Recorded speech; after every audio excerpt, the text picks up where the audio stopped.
രാജ്യത്തിന്റെ ദേശീയ ഗീതമായ വന്ദേ മാതരം കേന്ദ്ര സർക്കാരിന്റെ പുതിയ ഉത്തരവ് പ്രകാരം മുഴുവനായി പാടണം. അതായത് നേരത്തെ ഒഴിവാക്കിയ ഭാഗങ്ങൾ കൂടി തിരിച്ചു വരുന്നു. എവിടെയൊക്കെയാണ് വന്ദേ മാതരം നിർബന്ധമാക്കിയതെന്നും ഉത്തരവിൽ പറയുന്നു. അതായത് പുതിയ പ്രോട്ടോകോൾ.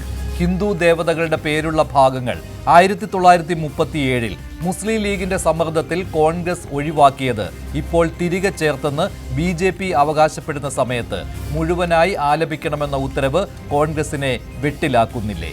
ഹിന്ദു ആരാധനാമൂർത്തികളുടെ പേരുകൾ ഉള്ളതിനാൽ ചില ഭാഗങ്ങൾ അന്നൊഴിവാക്കിയത് കോൺഗ്രസിനെതിരെ BJP ഇന്ന് ആയുധമാക്കുന്നു.